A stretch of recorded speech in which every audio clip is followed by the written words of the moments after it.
Okay, we'll begin. Welcome and thank you for taking the time to spend the next 90 minutes with us to talk about the very personal and political topic of self-perceptions and dissociations among Korean Canadians. Today's short conference is co-hosted by the Consulate General of the Republic of Korea in Toronto, the York Centre for Asian Research, the Korean Canadian Scholarship Foundation, the student-led Hallyu Dongari at York, the Korean Office for Research and Education, which is funded by the Academy of Korean Studies, and the Canada-Korea Business Council. And first, I'd like to show you a welcome video from the Consul General in Toronto, Mr. Duk-Hwan Kim. Good afternoon, everyone. The Consulate General of the Republic of Korea is pleased to be co-host today's seminar with the York Center for Asian Research of York University. Thank you for attending today's seminar. Korean immigration to Canada has a relatively short history of just over 100 years. Beginning in the early 20th century, the first Koreans to live in Canada were seminary sons sent by Canadian missionaries working in Korea. Regular immigration of Koreans to Canada did not begin until 1967, when Canadian immigration laws were reformed, which removed racial and ethnic barriers. Despite numerous barriers, the Korean Canadian population has steadily grown and prospered in Canadian multicultural society. Today, Canada is home to more than 240,000 people of Korean origin. The Korean Canadian community represents a diverse yet distinct culture within Canada's multicultural mosaic.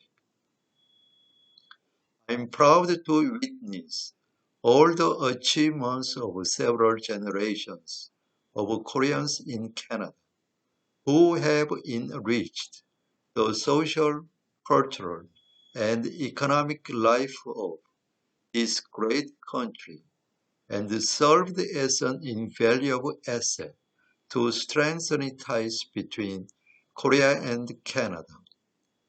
As the Korean Canadian community continues to grow and diversify, intergenerational connection and engagement in the community are important for affirming Korean cultural identity and building a strong and harmonious Korean Canadian community for the future. I urge Korean Canadians to continue building upon the proud legacy of their ancestors and to harness their unique experience as dually situated members of the global village towards the betterment of their community, country, and the world at large. I would like to express my sincerest gratitude to Professor Yan Kim and the York Center for Asian Research for facilitating these important discussions. Thank you. So I'm Ann Kim. I'm a faculty member in the Department of Sociology at York, faculty associate of WACAR, and co-lead of the Korean Canadian Studies Cluster at Kore, and it is my privilege to be able to bring to light some of the issues that affect the Korean Canadian community in order to understand and to build stronger connections within the community and with others. A small step to making connections with others is to acknowledge that we need to do our part as new settlers to make peace and reparations with Indigenous communities. I recognize that we, myself and York University, sit on the traditional territory of the Anishinaabe Nation, the Haudenosaunee Confederacy, and the Huron-Wendat, and that the current treaty holders are the Mississaugas of the Credit First Nation. As we are virtual, please take a moment to recognize the traditional territory on which you sit. Before I turn the screen over to our esteemed moderator and panelists, I'd like to provide a bit of context. This event is part of a series of discussions on anti-racism and community that we've organized in collaboration with the Korean Canadian Scholarship Foundation and others over the past couple of years. Last year, we discussed the model minority paradox and how we might address the stereotypes and contradictions imposed on us. A link to the YouTube recording has been posted on chat if you missed last year's conference. Today, we talk about how these stereotypes influence our self-perceptions and distancing or dissociating with other Koreans and Asians. York's Korean Canadian Student Conference theme this year emerged out of some focus group discussions on anti-Asian experiences among Korean undergraduate students in Canada and the US. While we were expecting to hear stories of racism perpetrated by non-Asians, several participants told stories about feeling racialized and excluded by other Koreans, which unfortunately occurred also in my youth, and we realized these dynamics continue today. Internalized racial oppression is both personal and social.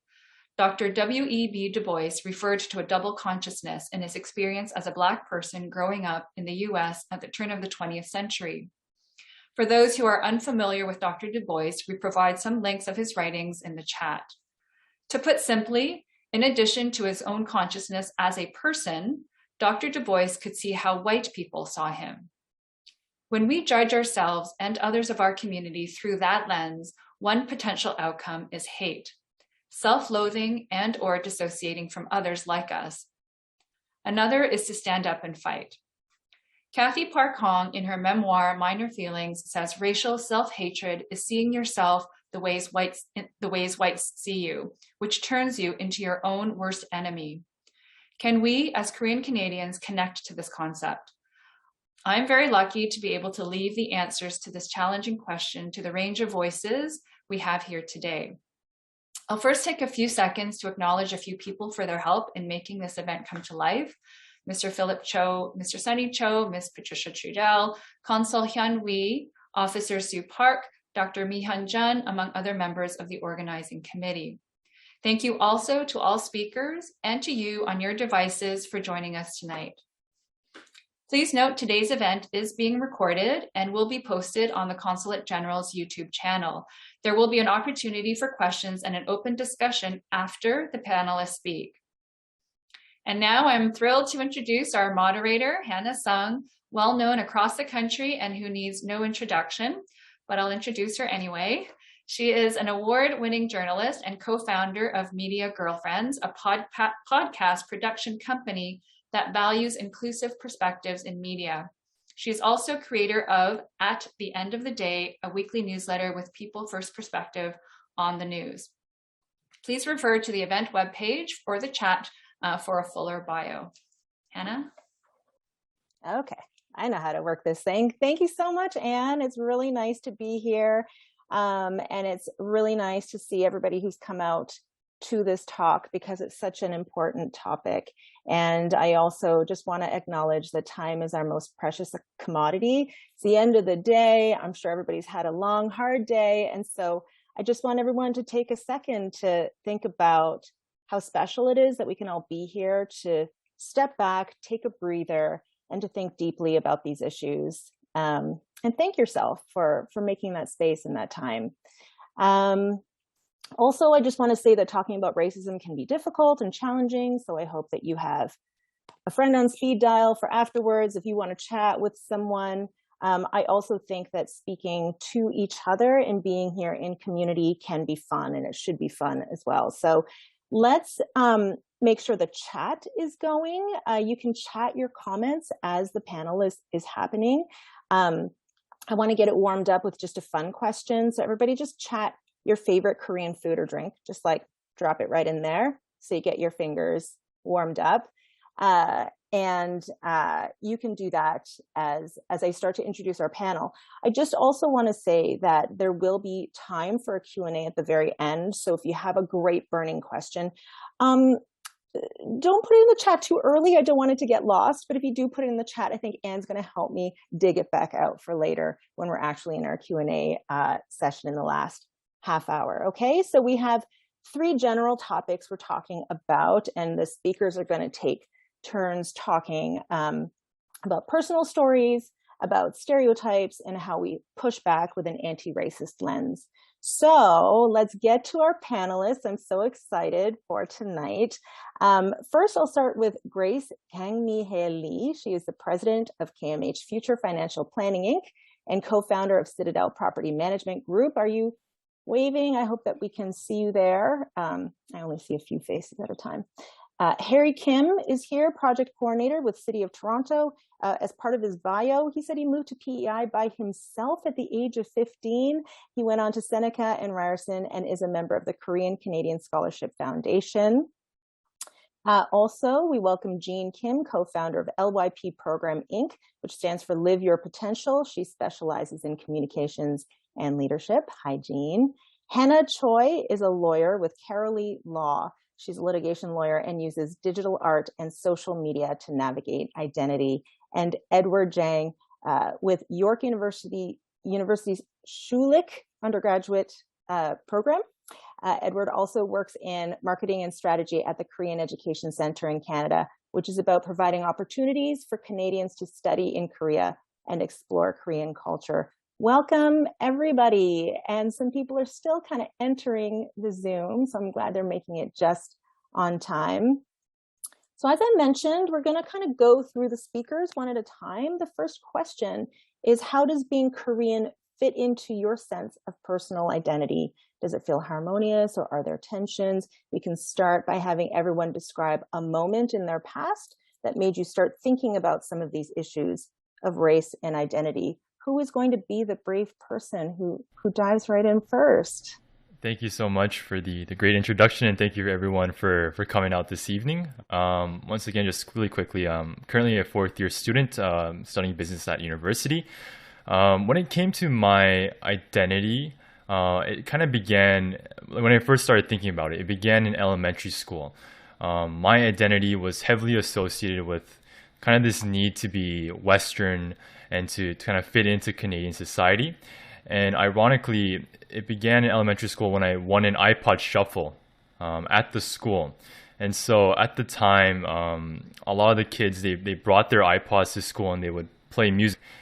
Being an elementary student and being at an elementary school where most of my classmates were non-Asian descent and mostly white students, I associated, I guess, Canadian culture with Western pop culture, Western artists, Western songs.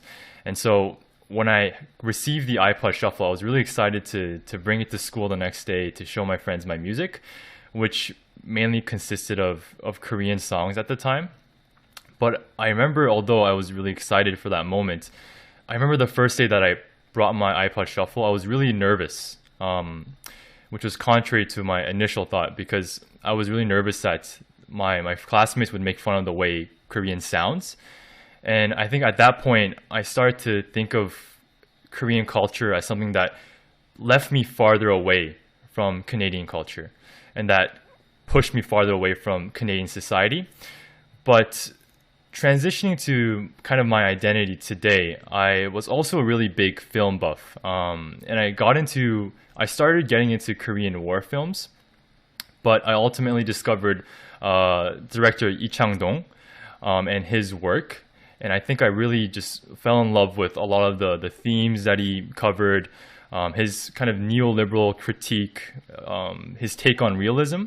And I think when I started to watch his films, even though I identified myself as Canadian, I could relate to a lot of the themes, a lot of the values that were in Korean film, which was really surprising to me. And I think through Korean film, I started to realize that although I can be Canadian, I can at the same time still relate to a lot of the Korean values, the Korean morals that were presented through the film. And I think today, ultimately, I see my Korean identity as kind of this opportunity to get closer with new perspectives, with new ways people around the world can think. And I think that's my overall kind of transition when it comes to my Korean identity. I love that story, Edward, not the least reason why being that an iPod in elementary school is definitely, it dates your age, which is like quite young in comparison to me. I love that story. Thank you so much. Who would like to go next with their personal story? Grace. So I'd like to thank you and organizers for inviting me tonight. I'm very thankful to be a part of this conversation. I'd like to start with one of the reading Obama's quote. Change will not come if we wait for some other person or some other time. We are the ones we've been waiting for. We are the change that we seek.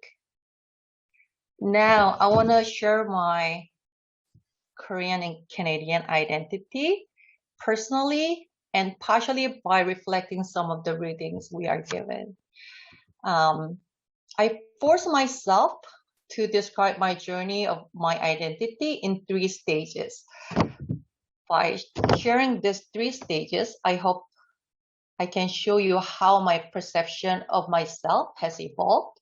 The 3 stages are: the first, the admiration of Western value; the second, the re-evaluating Korean value; third, the positioning of bicultural value. I live in 3 countries, Korea, Saipan, and Canada. I was born and raised in South Korea and immigrated to my parents to Saipan for 5 years. Saipan is a little island that is in U.S. territory located in the Pacific Ocean. A few years later, I immigrated to Canada with my husband and children. And since then, I live in Canada for 25 years. Let me get started with the first journey. The first is the admiration of Western value. The stage even started when I was in Korea and when I raised in Korea. I was influenced by American or Western culture because some of my family's relatives were international students in the US back then. So getting American influence was very natural for me. I was mainly by receiving, gifts such as Barbie dolls and magazines and postcards. I was thinking it was like a heaven back then. And I think the exposure made me admire American culture by comparing my identity with American culture. My self-perception was oriented around how I compare myself with the original Barbie dolls and white models in magazines. I was self-conscious about how I look and how I felt, a sense of inferiority, and internalized why this right kind of mentality back then. So I felt this way until my first move out to Korea, to Saipan. This started my second journey of evaluating the value of Korean culture. I had an aha moment in the 1990s. The musician Stevie Wonder had an interview with Korean media, and he praised how unique Korean traditional music was, singing the joy and sorrow of the Korean people. That time, I realized how ignorant I was about Korean history and culture and traditions. I was undervaluing Korean history, culture, and tradition because I was too consumed back then with comparing Western culture, everything. I had placed Western culture ahead of Korean culture. And the third and last journey is how I am positioning myself as someone with bicultural value. I have studied a heading more about Korean history, culture, and tradition, reflecting, comparing Western culture and Korean culture. And I'm still learning. And that journey really gives me a great pride being part of a culture that has produced great figures such as King Sejong, who created the native phonetic writing system in Korea, and the Admiral Lee Sun-shin, a Confucian paragon, a military hero who is respected worldwide. Amazing. And all of this really reminds me to be proud of this cultural legacy. And I've been evolving from an unchecked admiration of Western culture to a bicultural identity journey, even though I was not in West at that time. So I got influenced a lot. The more I learn about my roots, the more my Korean identity becomes fruitful while integrated into equilibrium. This is my 5 minutes of self-reflection on my identity journey. Thank you. Grace, thank you so much. You know, my two takeaways from your introduction are thank God for Stevie Wonder. And number two, you know, being born in Canada, I always romanticize that if I had grown up in Korea, I would not have lived with that duality of the Western values and white supremacy and the beauty standards and all that stuff. And I just didn't know that actually that was a romanticized ideal. Thank you so much. That was very fascinating. Who is going to go next from our panel? I see your hand, Hannah. Go for it. Yeah, I can go. So I recently got my hair done. And I went to a Korean salon in North York. And normally when I go to like Korean places, I still speak in English. I'm relatively fluent in Korean, but I still speak in English for some reason because of anxiety. But that day I was like, I'm going to be Korean. So I spoke in Korean with the stylist. We were having a great time. And then it got to the conversation of hair color.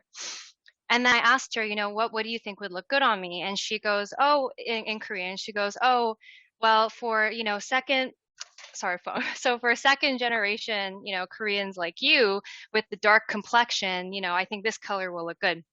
And I don't know why in that moment I was so off-put, even though that happens to me all the time. Like people tell me all the time that I don't look like Korean. But I think it was because that day I had chosen to put on my Korean hat, and then I was confronted with the fact that I wasn't totally Korean. So that made me think a lot about what I want to talk about today. And I think part of the reality of being Korean Canadian means constant. Okay, I'm sorry. I'm going to put my phone on silent. Sorry. I think it means constantly, you know, identifying yourself in relation to others. And the term Korean Canadian to me almost feels like an oxymoron. Like Korean culture and Western culture, at least from what I've experienced, are completely different. And yet for many of us 1.5 second generation Korean Canadians, we embody both terms as if we're truly both, when actually, arguably, we're never truly unconditionally accepted in Canada or in Korea. So I'll be the first to say that, you know, I identify as a model minority, and let me be clear, that myth is problematic for many reasons. We all know that, but growing up, I had internalized it so hard to give myself a standard or a narrative to fit into in which I could actually define myself. You know, personally, I don't relate to Western culture, especially notions of individualism. Ever since I can remember, I wanted to be an artist, but I did what every good Korean kid does, especially when growing up in a tumultuous Korean household. I put my head down, I got good grades, I became a lawyer. Never mind the fact that my mental health was, for the lack of a better term, absolute shit the entire time I was doing it. I just wasn't going to let my parents down at any cost. But I think a big part of why I feel like I maybe fit in more in a Western society than I do with Koreans is because I not only satisfy, but I excel at being a model minority. And the reason why I embraced that growing up was because I never truly felt at home in Korea with other Koreans. I did not fit the notion of a model majority, let's say, that I felt existed in Korean culture. Because as we know, Korean culture highly favors homogeneity. You know, everyone more or less tries to look the same, act the same. You know, South Korea loves capitalism, plastic surgery, adherence to traditions. And you know what? Growing up, I was not the skinniest. I did not have the best skin. And like many artistic youth, I had an alternative look that my relatives did not like. I was smart, but I was Canadian smart, you know, nothing like what the Koreans in Korea were going through. I just I just always felt like in Korea I was being ripped apart. And to this day, I get more nervous entering a room full of Korean people than I do entering a room full of white people because of internalized racism. I know that in a room full of white people, I look different, yes, but at the very least, I am a model minority. But in a room full of Koreans, though, I'm not a model anything. I just feel like a minority, and feeling like you don't belong somewhere really sucks. I think I've internalized racism so much that maybe sometimes I even feel like I sided with the oppressor in a sense where I embrace the fact that I'm a model minority to ease the anxiety of not being a model majority amongst Koreans. So yeah, long story short, I have a lot of unlearning, unpacking to do. I don't know if I'll ever truly feel at home anywhere, but I think that is the reality for a lot of us. And I'm still working through all of those things. Thank you, Hannah. That was a lot. You mentioned mental health, the model minority myth and the racist underpinnings of that, and anxiety around speaking Korean even. Like, I completely identify with that when you're in different spaces. Thank you so much. There's a lot to continue our discussion on. I just want to make sure that we've gotten to everybody's introductory story. Who would like to go next? Have we heard from Jean? I can go next. Thank you. First of all, thank you so much for inviting me and the organizing committee to this very meaningful event. I'm very delighted and feel honored to be here. As I was listening to Hannah's story, I think there are some similarities. I could really feel the raw emotion that she was expressing through her story, and there were some aspects of her story that I could relate to. When it comes to my answer to this question, it's simple and not so simple at the same time. The simple answer to this question is I'm just Jean Kim. And the less simple answer to this question is it's complicated, but I'm totally fine with that. And let me elaborate why this is the case. As some of you may have already read in my bio, I grew up under quite unique circumstances where our family had to move from country to country every few years. And this was because of my father's occupation at that time, which required us to live in 7 different countries throughout my youth, including Korea. And during this time, there were 3 things that my parents always emphasized to my sisters and I, which was number 1, our move to this country is not permanent, so we will be moving back to Korea at some point in a few years. Number 2, you are Korean no matter where you go.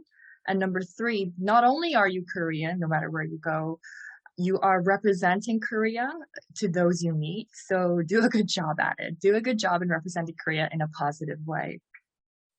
And my sisters and I really took these words seriously, especially during the times when we were attending international schools, when we lived in Tokyo and Paris, for instance, because we were literally surrounded by students from all over the world. So we really took, always had a very strong sense of responsibility to represent Korea in a positive way. And I feel very strongly about this even till this day. But high school came along. And like you said, Hannah, when Edward mentioned the iPod Shuffle, I realized how much of an age gap there is between us. I was in high school in the 90s. And it was around this time that I started questioning my sense of identity, asking questions about who am I? And a lot of the times it stemmed from cultural conflicts with my parents, who at that time couldn't understand why a high school student wanted to go to a school dance. Or there was no way I was ever going to date a boy until I went to university, because in their minds, fun really started when you go to university. And I want to emphasize here that regardless of these cultural conflicts, I never once ever felt that I did not want to be Korean. I was always very proud of it, and I still am to this day. But I also knew that I did not really fit neatly into the title of a Korean-born Korean, that my experiences were different, and that I also didn't really identify myself with my immigrant friends for instance, Korean Canadian friends or Korean American friends, because I never was an immigrant growing up. I was a child of an expat. I was never an immigrant. So I didn't neatly fit into that either. And I think as human beings, it's very comfortable to neatly fit into a category, which I did not, like for instance, Korean or Korean Canadian with the hyphen. And so for a teenager who was already going through these emotional roller coaster rides, not being able to fit into that category was sometimes isolating and frustrating and confusing. And of course, I had those insecurities that come along with being a teenage girl as well. However, over the years, fortunately, I have matured. I've also evolved as a human being, who gained a lot more experiences. And I can really say that at this moment, I have reached peace within myself. And when I was doing my PhD research, I even realized that there is a term, an actual term that refers to people like me, which is called third culture kids, which refers to children of parents who lived abroad outside of their parents' passport country. And I remember a few years ago, I attended a conference where the majority of the participants were TCKs like myself. And I cried almost the entire time because it was such a liberating experience to be surrounded by people who just got my experience, who just got it. I didn't have to explain anything. They just got me right away. And of course, I think also living in Toronto helps because it's so multicultural. And oftentimes I feel like I'm brought back to my international school days. So all this to say that I've learned not only to accept the fact that my identity is not easily definable, but I've also embraced it and I celebrate it. So earlier on, I said, I'm just Jean Kim because I don't think I'm easy to define and it's complicated and I'm totally okay with that because I know that in the past, it was frustrating not being able to fit into the black or white box. Like it's easy to see in black and white, but I've also come to realize that there really is beauty in the gray zone, and that's exactly who I am, and I embrace it and celebrate it today. Thank you, Jean. And I love your description of the emotion when you got together with the third culture kids who just got it. You know, I often feel that way when I'm around other Korean people of my age in Canada because my own social life and my professional world doesn't often involve a lot of Korean Canadian people like me. So I think we can all relate to what it's like to when you feel a sense of community and people who just kind of get it. Harry, can we turn to you? Sure, thank you.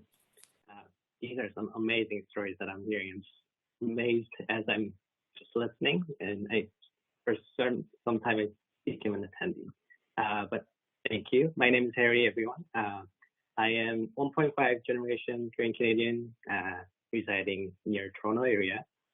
Knowing that everyone has such unique background, I won't say I represent my fellow 1.5 gen male Korean Canadians out there, but I am very honored and excited to give you my share of story as who lived half of my life in Korea and the other half in Canada.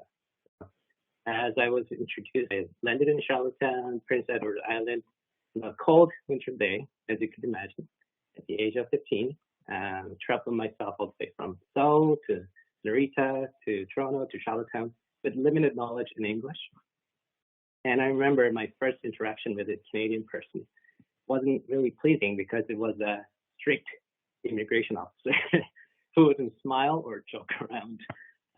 However, when I finally met with this kindest old Canadian couple who decided to be my host family for the next month until my family also migrated over later. On the first night in Canada, I went into bed and said to myself, I will see, I will hear, I will observe everything about Canada, about PEI, what people are like here, what they say, what they eat, what they do, and what they don't do. And most importantly, make my parents proud, like any Korean kid would think. From there, my journey as a 1.5 gen Korean Canadian started. It wasn't easy. For the first 3 years, I was trying so hard to avoid other Koreans, simply because before I moved to Canada, people used to just tell me that if you be friends with other Koreans, you want to learn English. You just won't learn anything. So as a young, really fresh off the boat Harry, a naive one, I avoid any interactions with other Korean people. To an extent, initially, I viewed other Korean students in my school as rivals and people to be avoided. Eventually, I tried to cut myself from my own heritage. Again, it wasn't easy. Being pioneering my own way to be my version of Korean Canadian, as I'm sure you probably did your own way of doing it. I was trying so hard to fit in the majority white kids group, as you could imagine. It's the countryside. Acted like my Korean side doesn't exist at school. But deep inside of me, I knew I'm different, and I felt sometimes I'm an outsider to them. One day, I met this guy. His name is Chris. He's until this day my best friend of mine. He's also Korean Canadian, and he moved to Canada at a very similar time as I did. So we shared a lot of similar background and those Korean Canadian teenagers' issues. Mind you, again, in PI, there aren't many Korean Canadians like Toronto or any other bigger cities or any other bigger provinces where there is someone who I could, share my thoughts, my issues that many of us went through at teenager time. Chris quickly became my go-to guy for all kinds of problems, starting from the pressures from parents, the girl problems, proms, worries about the future, university, everything that I could share with my other maybe white friends, but didn't get the same level of understanding or empathy. But Chris got it. He understood, and he laughed about my problems, and he gave me his version of view. From him, I learned that no matter how hard I try to avoid, I am Korean Canadian, and I had to keep myself really open-minded to not only other Korean folks, but also all other, different cultures. Years and years fast forward, now I'm a proud Korean Canadian, a public servant. I have met with such diverse people with each and unique background through school, through volunteering in my Korean Canadian church community or Korean Canadian Scholarship Foundation community. I'm someone who have heard from amazing people around me, including Chris, and have absorbed the good things to take on from them. And finally, still a learner, what other people are going through under some faulty systems. Thank you. Thank you, Harry. Thank you so much for sharing your story. I think of little baby teenage Harry and PEI and how brave you were every day, just making that huge move. Thank you for sharing your story. And now we've heard from everybody on the panel and a little bit about their personal history. So let's move on to talking about stereotypes. How do racial and ethnic stereotypes about Asians or about white Canadians or just racist stereotypes in general, how do they impact your self-concept and how you think of other Korean people? Some examples of feelings we can talk about include self-loathing or exclusivity. So we're talking about stereotypes, and I would invite the panelists to just jump in and build on each other's points. So we don't need to go in order per se, but again, I'm going to ask who's the brave person who's going to start this one off. Thank you so much. I think when it comes to racial stereotypes and my personal self-identity, I think these stereotypes really kind of impose some imaginative boundary where I found that growing up through like elementary school up until middle school, a lot of the racial stereotypes I've heard around Asians, they, in a way, you hear them, but then you can't confront them directly. And I think the reason is because when you attempt to confront these stereotypes, you either get labeled as someone who's overreacting in a way, who overreacts to these quote unquote little things. But to me personally, although like it never felt good to hear it, there were times when I did want to speak up and confront these stereotypes and kind of to oppose them in a way. But I think I've always had a feeling of hesitation when it came to that, just because I didn't want to come off as someone who is known as the guy who just kind of can't handle a joke in a way. And when it comes to stereotypes and I think my perception of other Koreans, this situation is a bit different where rather than myself feeling excluded in a group of Koreans, there was actually a story I have in middle school where there was this international student from Korea. And so again, this was in middle school, but looking back now, I think I acted in a very kind of cold shoulder way towards that student. And back then it didn't seem odd to me, and I never really critically thought as to why I acted that way. But I think there was a part of me where when I saw that international student, that Korean student studying here in Canada, I thought of how much of a cultural difference there was between myself and that student. Although we both have this Korean heritage in common, I acted in a way that kind of saw them as an outsider. Although we shared a background and we shared similar cultural values, in a way I felt so different from that individual. And I think looking back now, I never would have acted in that way towards that individual. And I almost feel kind of sorry for how I acted towards them. But I think overall, I kind of pitied them for, I knew they had this long journey, and myself even being a victim of hearing these racial stereotypes and feeling excluded, I acted in a way that kind of, I guess, reinforced those systems and those beliefs.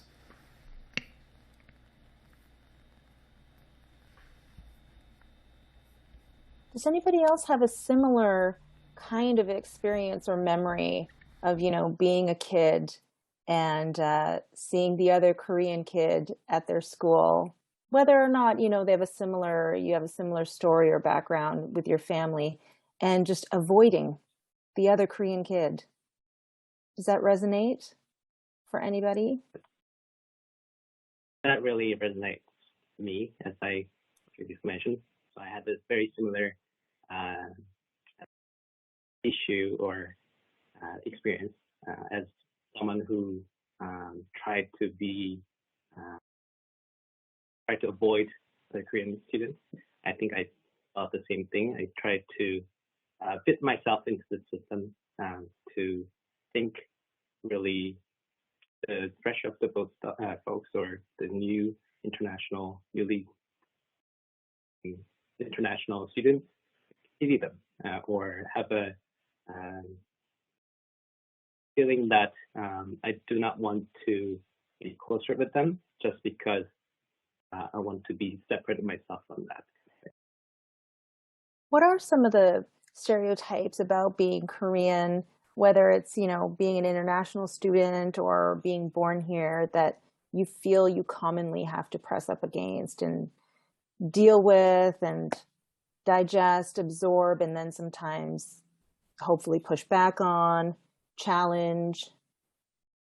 As I said in my introduction, I lived overseas for so many years during my youth that when it came time to choose university, I insisted to my parents that I wanted to go back to Korea because I really wanted to have a stable life for at least 4 years without having to move, like, okay, let's pick up and go. I didn't want to go through that. And I really wanted to just be closer to my roots. And while there are so many aspects of my university life that I'm so grateful for, so many wonderful memories and friends, there are still memories that, when I look back, were hurtful and confusing and very frustrating at the same time. I speak Korean quite fluently, so unless I open my mouth and share the story that I lived abroad, nobody ever suspected that I was born and raised in Korea. But once I did share my story of my upbringing, I remember sensing sometimes a subtle and sometimes a not so subtle reaction of, oh, Gene is different from us. He's different. Oh, okay. And I felt like I was somehow viewed as an outsider or somehow foreign in the eyes of my fellow Koreans in Korea. And I think also at that time, growing up in the 90s, and this is totally going to, you're going to identify to define my age based on this. There were things like Friends, sitcoms like Friends, Beverly Hills 90210. And so people had this stereotype of what quote unquote Americans lived, and as a result, how Korean Americans were also living and their values. And of course, I was never a Korean American, but then somehow I was categorized into that pool of Korean Americans, or Korean Canadians were not even that much spoken about at that time. And those stereotypes were, people who like to party a lot, people who weren't very academically inclined. And so I remember feeling like I had to work even harder to prove myself that I was academically inclined, that I worked extra hard to receive scholarships and things like that. And yet I knew that somehow I was viewed very differently and put in a separate category as an outsider. And as a result, in my 20s, I didn't really seek out deep friendships with other Koreans born and raised in Korea. And when I went overseas for my graduate studies, I avoided attending Korean Student Association events. I really sought out friendships with international students, fellow international students who spoke English as their language as well. And because I felt at that time that I was being somehow judged unfairly by those Koreans who were born and raised in Korea because of the way I was brought up. But of course, now looking back, I also may have judged them thinking, okay, these individuals are judging me, or they are these kinds of people. And it's quite unfair for me to have done that, thinking back now as a more mature adult. It's these individuals, not necessarily an entire community, that I should have. It was wrong of me, actually, just to judge an entire community that way. But I think during that time, I was going through these insecurities and just questioning of my identity that it didn't occur to me. Fortunately, like I said before, I have reached so much more peace within myself, and I actively seek out opportunities to form friendships with other Koreans. I actively volunteer, for instance, with the Korean Professional Women's Association. I don't know if any of you are from the KPWA tonight, but I'm so proud to be a part of that for the last 7 years. And I'm also speaking at an event like this, which I don't know if I would have chosen to in my 20s, for instance. And so yeah, it's, for me personally, it was the way that I thought that I was being judged and treated by Koreans in Korea that I formed an opinion of other Koreans, especially those who were born and raised there. That's so interesting to have experienced what I consider to be the inverse of the experience of many of us, maybe here in the Zoom. And, some words really stand out to me, like the judgments and the insecurities and peace. Reaching peace at some point is always the goal. But you mentioned having to work harder to push back on stereotypes. Like, that is always a thing. It's when there are stereotypes that precede you, or that you cannot do anything about, we always just have to work harder to try and, mitigate, which is part of the deep unfairness of it all. Does anybody else want to, Philip Cho mentioned in the chat convenience stores. I think that's in response to me talking about what are the stereotypes that you have felt in your life that you've had to kind of deal with. Anybody else want to jump in specifically on stereotypes about Korean people, or other racist stereotypes that you feel you've had to navigate? So my experience with stereotypes is that I know, like, no one is a harder judge on my, of me than me. And I'm always trying to protect myself and, try to see in advance, determine in advance what someone's going to think of me before they get to know me. And being a female Asian lawyer, often dealing with white men, even if they're being perfectly appropriate and civil, there's that little voice in my head that's like, they're underestimating you, and so I noticed at work that I put on this persona, this, extra aggressive, confrontational, won't take any bullshit type of, and and maybe to an extent that helps, but honestly, I think what stereotypes, or the idea of stereotypes, does for me is I gaslight myself, because even if someone makes some sort of racist remark, you know, there I'll know it's racist, but again, there's a voice in my head conversely that goes, you're overthinking it, like, it has nothing to do with your race, your gender, get over it. All lawyers are like that. So yeah, it's really challenging to take yourself seriously, but that's been my experience so far, with stereotypes. I really identify with the idea of being an Asian woman amongst many white men at work and being underestimated. And I would love to hear from Grace on this topic. Yeah, you have your hand up. Good. I would love to hear how you've navigated racist stereotypes. Well, thank you. Well, I'd like to share what the stereotype of a Korean being seen. So, Korean usually considered as a high academic attainment and very economically social mobility. They are very good at social upward mobility. At the same time, they are very passive on raising their voice. I'm not sure whether that comes from our Confucius philosophy, but mostly our attitude of a Korean is very obedient and not easy to raise some issues to the authority.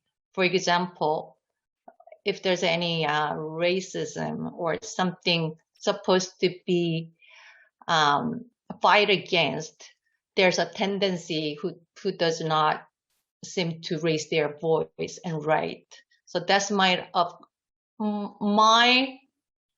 stereotype. I got it from my surroundings, non-Korean. Yeah, we all know that idea of passivity is a myth, because it makes me think of my friend who messaged me, in the aftermath of Squid Game being so popular. There were a bunch of stories about the politics and economic and labor issues in Korea.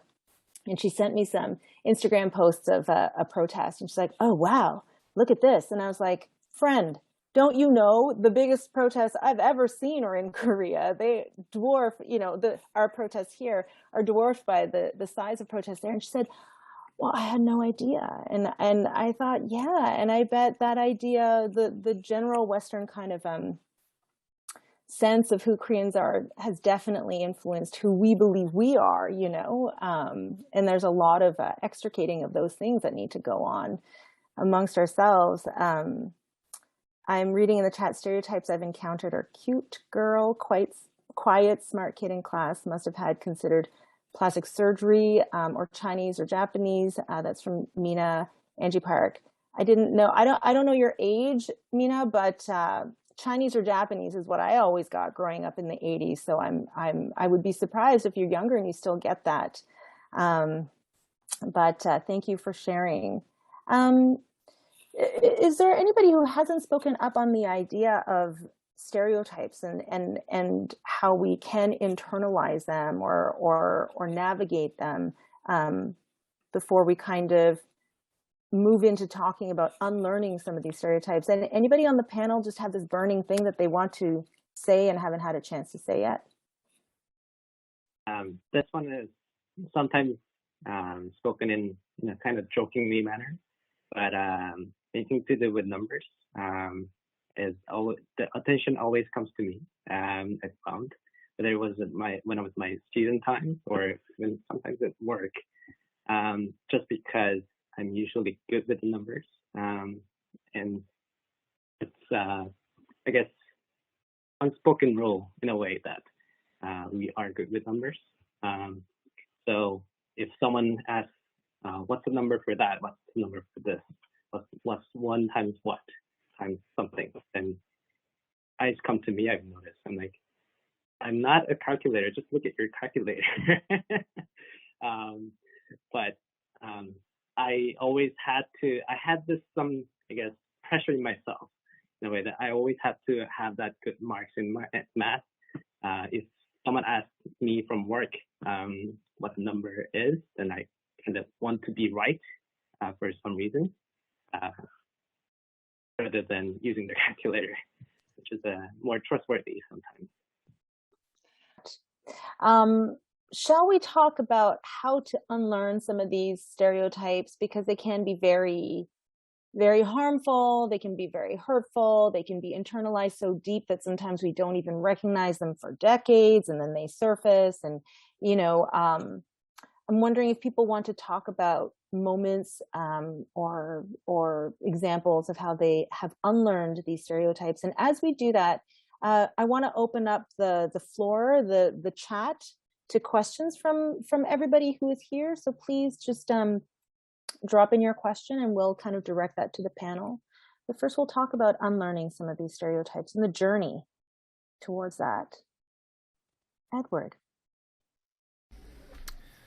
Thank you. I think my journey to unlearning a lot of these stereotypes began actually in university.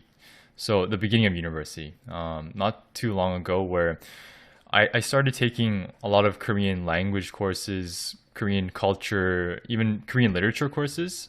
And I think that opportunity really got me a chance to kind of step into what it's like to think Korean and to kind of better understand and critically discuss Korean values. And I think through those courses and through those classes, I learned that having discussions with other students and engaging with the material can really open up new perspectives on what it means to be Korean. And I think for me, I'm a second gen. I didn't clear this up before, but I'm a second generation Korean Canadian. So I was born and raised here in Canada, both my parents being Korean, and so I only understood what it means to be Korean through my interactions at home, and through the stereotypes, quite frankly, at school. And that kind of encapsulated what my view of what it means to be Korean was. But I think in university, when I was able to really look at the history and the context of Korea and its kind of progression over the years, I think that understanding really opened up new perspectives on what it means to be Korean. And so I think being a part of kind of more formal discussions like this event today, because it's very difficult to have, I think, natural conversations where we critically identify issues about stereotypes. I think a lot of constructive discussion happens in these more kind of formal settings. Thank you so much, Edward. And I also just want to mention that as we open up for questions from everyone here, you don't have to just chat. You could also put up your hand and speak, which is the beauty of us being in a Zoom that is a group Zoom and not a webinar. You can speak whether you want to turn on your camera or not. If you click the reactions and the little hand button, then we will see you. More on unlearning some of the internalized racism. Jean. This is a great question. Thank you so much to whomever. I think maybe it was Anne who thought of this question. Thank you so much for this question. A couple of things that I thought of was, number one, reminding myself that whatever experience I've had, whether negative or positive, like I said earlier on, don't allow that to be applied to an entire community. So for instance, let's say a non-Korean, if they said, I don't like Koreans because I had a negative experience with a colleague who happened to be Korean, I think from a Korean perspective, we would think, oh, I think that's pretty unfair of you to judge an entire Korean community based on that one incident with a Korean colleague at work that happened to be Korean. And so I also have to remind myself, whatever negative experience I may have had in the past in Korea, or the judgment that I felt that I received back in Korea, I can't allow that to influence my judgment of an entire people. I really do need to remind myself of that. And number two, I think we only know what we know within the limits of our own bubble. And so it's important to ask ourselves, who am I surrounded by? Who am I surrounding myself with? Whose values am I being influenced by? Are we just staying within our own bubble and having these discussions about whatever it is that we're discussing, and not really trying to burst that bubble and to interact with others from different generations of Koreans, for instance, first generation or second generation, or Korean born and raised in Korea. And so I think I also have to continue to remind myself to burst that bubble and reach out to others and hear others' perspectives. And it's not going to happen overnight, but it's something that I continuously have to remind myself. And it is a journey. It's not going to just be like a switch on and off button, but it's a good step, at least for me. You know, I use social media in kind of funny ways. You know, the model minority myth, at least from my experience, made me feel like I didn't really have a voice growing up, because, you know, things would bother me, and you know, like the influence I felt from my family was, you know, don't speak up about it. And I know a lot of people relate to that. And it's scary, you know, speaking up when you are not the majority. So back to the social media thing. Okay, it's kind of funny to admit this, but every day for a few minutes when I have free time, like in the bathroom or something, I go on Instagram and I just speak my mind on problematic posts, problematic comments, usually related to race, gender, you know, things like that. And I know it doesn't do anything. It's seemingly futile what I'm doing. But I just remember, like, you know, when I used to see stuff like that, like you know, like Six Buzz, if you guys know what that is, like they just post things to get a rise out of people.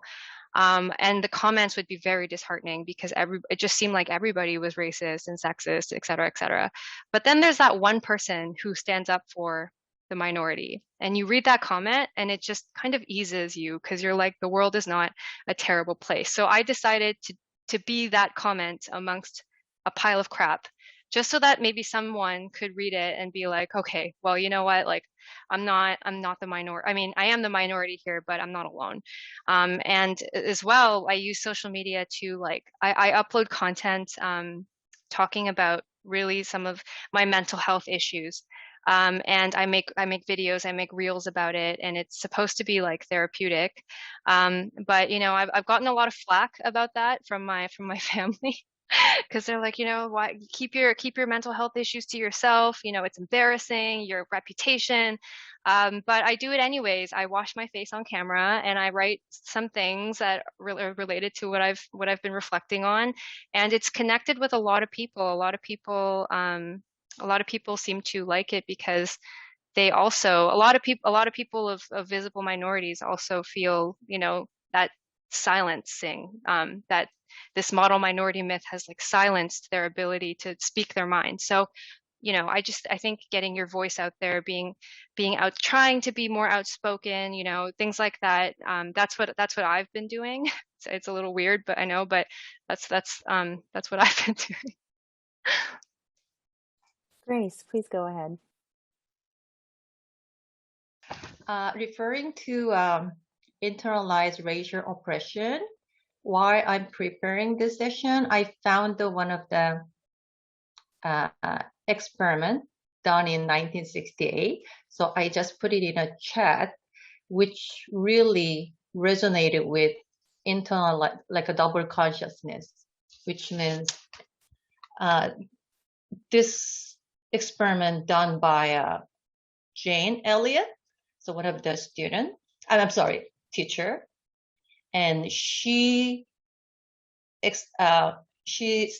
divided by two groups of the student. One is called blue-eyed, but the other is brown-eyed. And once Jane just given the special privilege in the one group, and she watched their behavior, and she was very horrified how the kids start internalizing their concept, what been told, which related to reproducing of our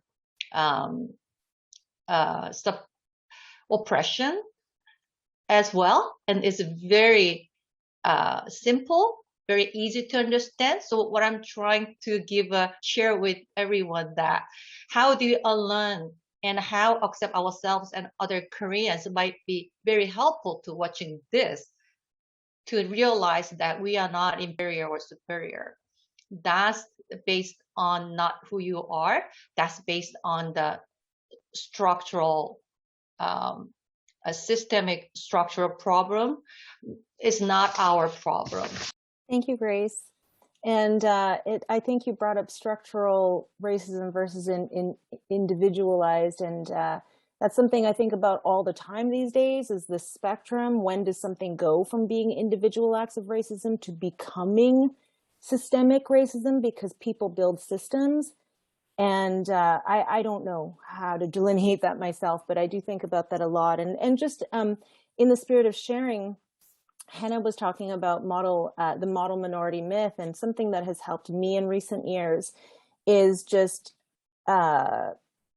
understanding that the model minority myth comes from a very racist rubric of white supremacy, and when we benefit, quote unquote, it is meant to uphold the idea of the non-model minority, other groups that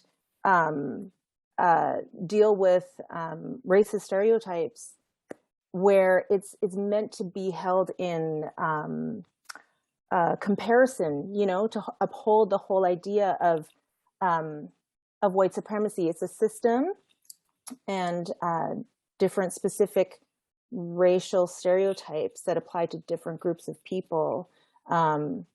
It's meant to work in concert to uphold whiteness. And so the thing that I has been helping me personally in recent years is just learning more history about the economic and labor and immigration policy history that was like in the books and designed to create stereotypes that would socially hold people down. And that is something, when I find out about, I think the Consul General talked about change in immigration law in Canada in 1967, because previously it was based on race. And when I learn about these things, then it really helps me tie that line through history to shed some of the racial stereotypes that have applied to me or to us or to other people.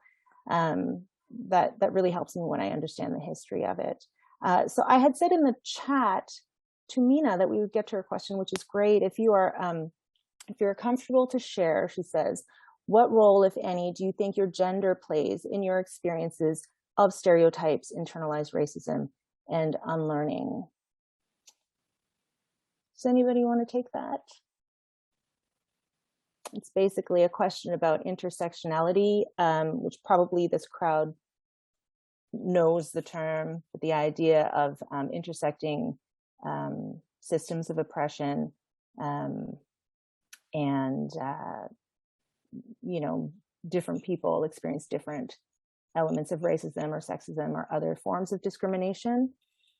Anybody want to talk about your gender in relation? Yeah, so I used to be very wary of the stereotype. I still struggle with that to an extent, but I attended a seminar called Combating Discrimination in the Legal Profession, and a panelist there said something that was so simple that really stuck with me. And it was, if you feel like it's racist, it's most likely racist. And I thought about that and why it stuck with me so much. And it's because I'm constantly gaslighting myself. And, to unlearn some of that stuff, if I feel like it's racist, it most likely is racist.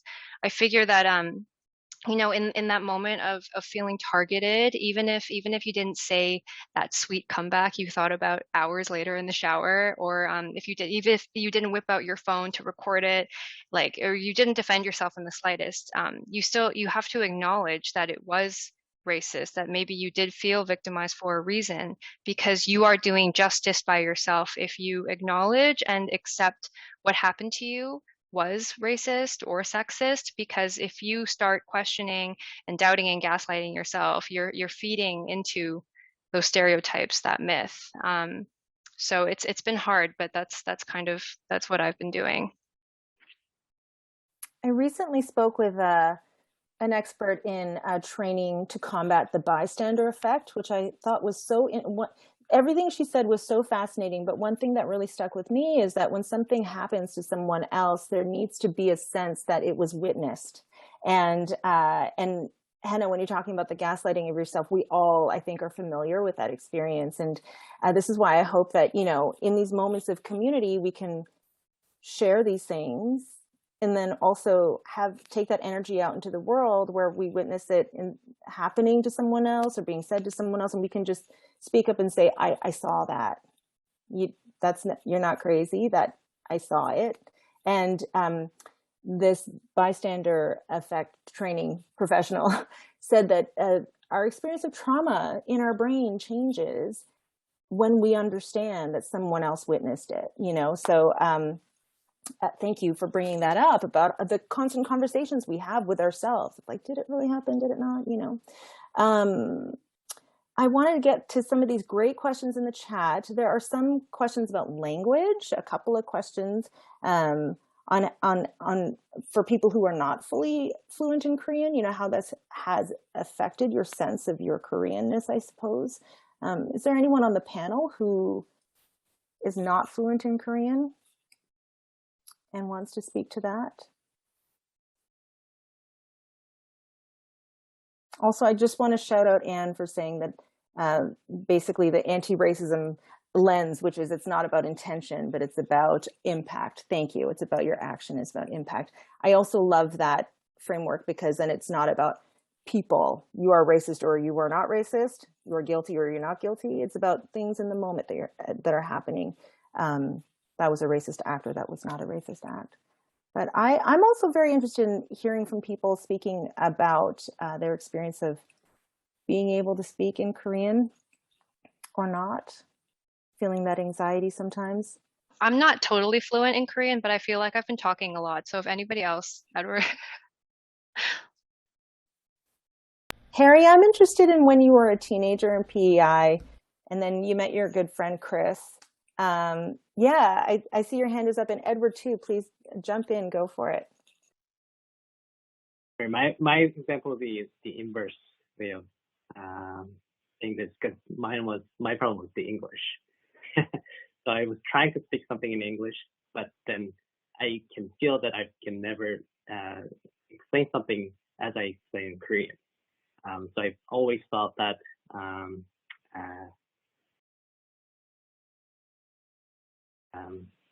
shame in myself that I can't speak, I can't tell what I'm trying to tell as in full. But one of a good friend of mine once told me, he's a second-generation Korean Canadian, that I told him once that I feel like I can't explain what I want to explain in English when I'm trying to talk to you. And he said, don't worry. Even me, as a second-gen Korean Canadian who's speaking English as a first language, can speak English well. So you just explain what you're trying to say slowly, or within the words or vocabulary that you can explain with. Try to do it slowly, then we'll pick it up. So you need that. I feel like you need that person who can reflect from their own views. Also guide you through that, to that level where you can fluently and freely talk about things that you want to talk about. So as someone who's on the verge of, Korean side and Canadian side, I feel like someone like myself would need to understand the both sides and try to really guide the person to get to that level where we can communicate without any shamefulness or anxiety of communicate or such. I'm just reading Philip's comment here, who said, I couldn't have a full relationship with my parents because of language. Grandparents was even more superficial. This is normal for many second generation. Like I said before, I am fluent in Korean. I am married to a 1.5 generation Korean Canadian who came at a very young age. He's not as fluent in Korean, and now we have a child together.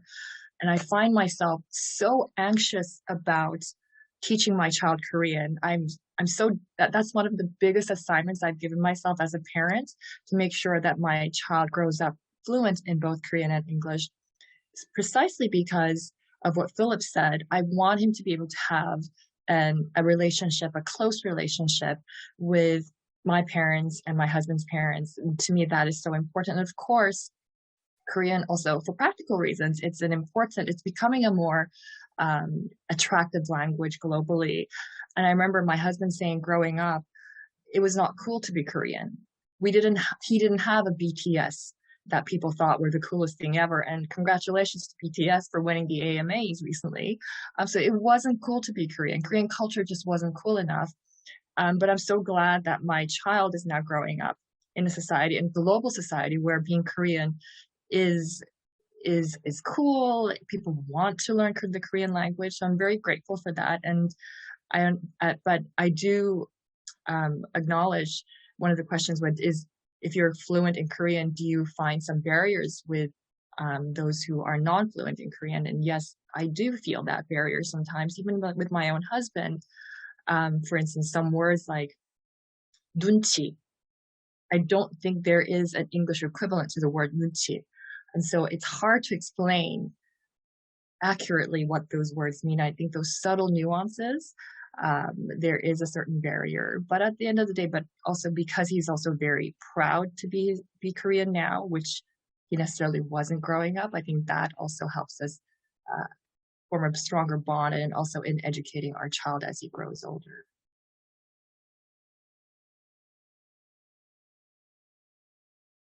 You're going to use BTS to teach Chinese.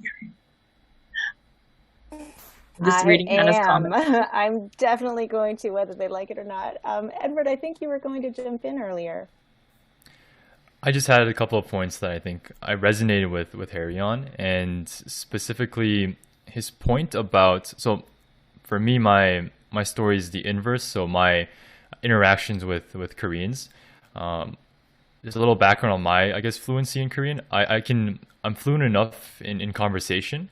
When Korean gets a bit more formal and maybe like business level Korean, that's a bit more difficult.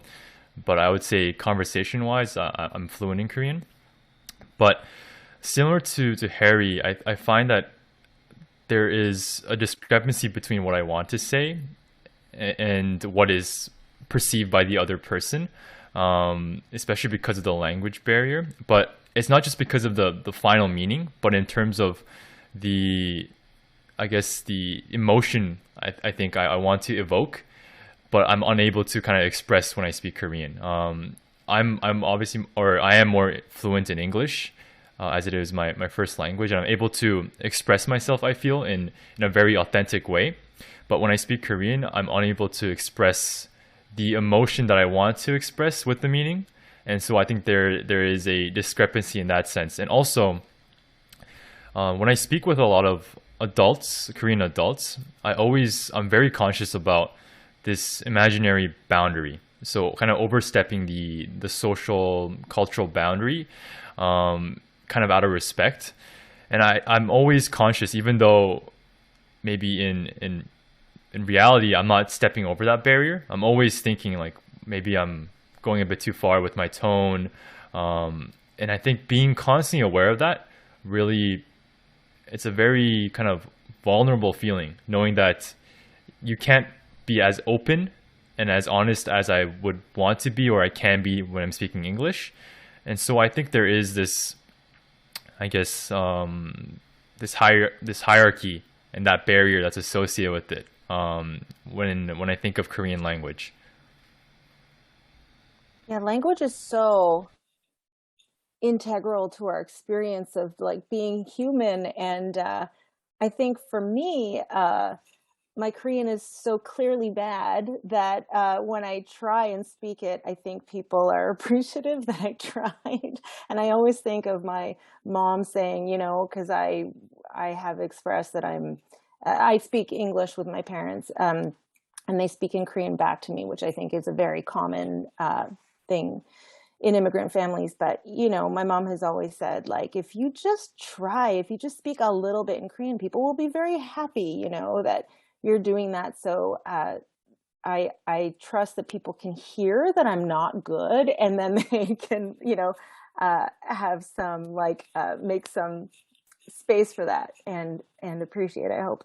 And, you know, as we wrap up with just our last couple of minutes, I think I just want to give the last word to the panelists.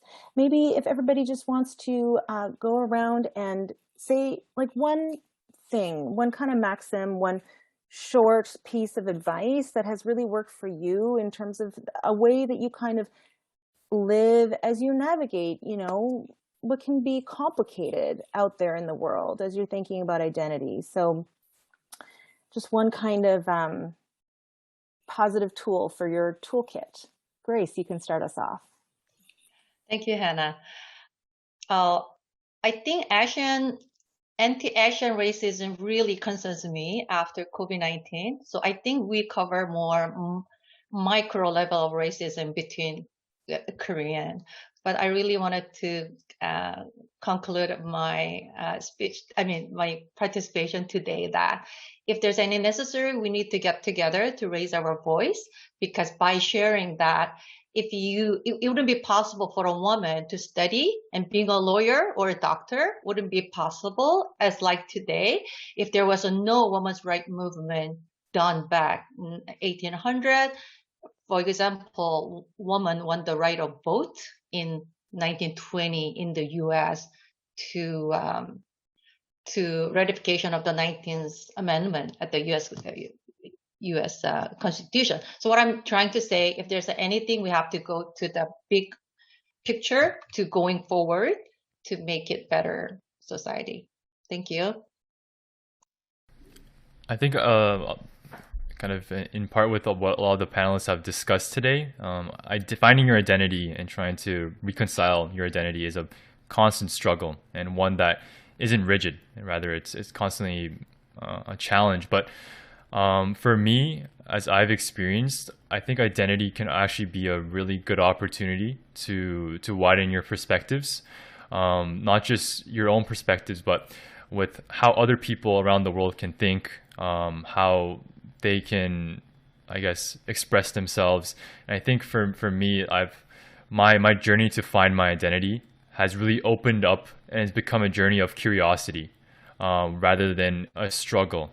And I think that's kind of comforted me when I kind of look back at this ongoing and the past journey as well. But I think the fact that humans are naturally curious, I think the journey to finding your identity can also be a search for knowledge and insight. Thank you for pointing that out. I agree with Edward in what he said. It's a journey. It can be complex. But like I said in my introduction, it doesn't always have to be clear-cut. You don't always have to meet beautifully into a category, neatly into a category. There is absolutely beauty in the gray. And so embrace it and celebrate who you are just the way you are. And I know that sounds cliche, but that really has been my journey. And I celebrate the gray zone that I belong to. And if I may, I also want to really emphasize that for events like this, what I would love to see in the future is also bringing in the stories of children of interracial marriages, of who are Korean and whatever other race they may be, because I think there's also stories and unique experiences that they of course, I think would love to share. And I think oftentimes those voices are missing. And in 2021 and beyond, I suspect there will be more children of interracial marriages who are of Korean heritage. And I would love to hear their unique stories of identity and experiences moving forward. Thank you. Harry, would you like to go next? Some parting words of wisdom. Sure. I just want to say, Jane, I think that's a great idea because there was a case where we had a student who were neglected really from the community. I also want to echo Edward's remarks. It's a constant journey. I think talking to yourself is not a crazy thing anymore. You need to have that time to constantly talking to yourself. What do I want? Who am I? And where am I heading to? And really, I think it's really important. And also, we always say as a Korean or Canadians, even diversity our strength. I think this can be scaled down to even us. We have 6 panelists, and we have such diverse backgrounds, right? So we can always have this initiate discussion like this conference. I think this is amazing. And also always try to be open-minded. If someone is saying some certain things that it's hurting you, have time to talk to yourself. What does it really mean? Why did he or she come to me like that? And initiate discussion. I think it really needs to, it only gets fixed if you start or initiate the discussion. And I think, honestly, as Korean Canadians, I think humble in our DNA. It's really, I found that it's easy to really initiate discussion with that humble mindset and humble approach. So, a few words. Thank you. Thank you, Harry. And Hannah? So unlike Harry, I can't just talk to myself because I will go all over the place. So it's weird, but I'm going to end on a note of to the extent that you're going through some of these things, or these things have really affected your identity and in turn your mental health. I really believe in therapy, especially if you have language barriers with your family, with your friends. These things are hard to talk about, and going through it alone is not recommended. Been there, done that. And you would be surprised when you really start talking to a professional how much these things that we've been talking about today, how much it's actually impacted you, your health, your life. So, don't be afraid of trying therapy. I highly recommend. And I'll leave it on that note. Thank you. +1 co-sign the therapy for sure. I want to say thank you to everybody. My one piece of parting words of wisdom would be that one takeaway I'm taking from today is that if you have anti-racist ideals and you want to do anti-racism work out in the world, it begins with some introspection. And I hope that everyone can do that with kindness for yourself and, treat yourself with a kindness you would for a loved one. Everybody, thank you so much. It's been fantastic. It's been very interesting, lots of strong thoughts, and I appreciate it so much. I don't know if Anne wants to say goodbye, or if anybody else wanted to say goodbye, but Philip will. Supposed to be me. Okay, great. Thank you.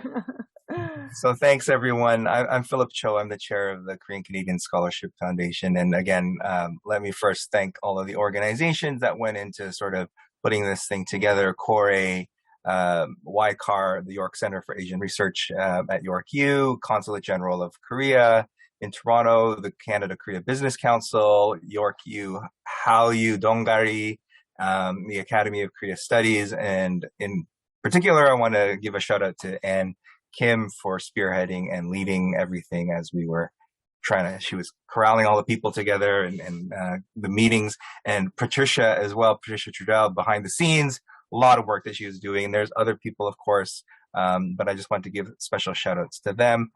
Thank you again, of course, to our moderator, Hannah. It's so good to see you again, and you did a fabulous job leading this again. And to our panelists, Grace Lee, Harry Kim, Jean Kim, Hannah Choi, and Edward Chang. So I just want to say, like, the conversation started here is really just the beginning, and this conversation is always evolving. While there are many shared stories and experiences, like of my generation growing up in Canada in the 80s and 90s, similar to Hannah and Anne, my experience is very different from my children's experience right now, growing up in the 2010s and the 2020s. There was a time not long ago when I naively thought that my generation might be the last generation to grow up with a sense of shame about being Korean, because now we have BTS, Samsung, Sandra Oh, Squid Game, and so many more things to be proud of. But I was so wrong. I mean, that deep hidden sense of shame of being Korean, that weird, identity issue that we all were hearing about today, it continues to subsist in young people who have to navigate what continues to be a culture that struggles with systemic racism, discrimination, and white supremacy. So I truly hope that by having these conversations with more people like today's panelists, with the courage to share their personal stories, we can accelerate that healing process and growth as Korean Canadians. And I know that I'm continuing to learn and trying to become more comfortable with my identity as a second generation Korean Canadian. But it's a process, and I benefit from events such as this one. So thank you all for attending and participating and being part of this journey with us. Thank you.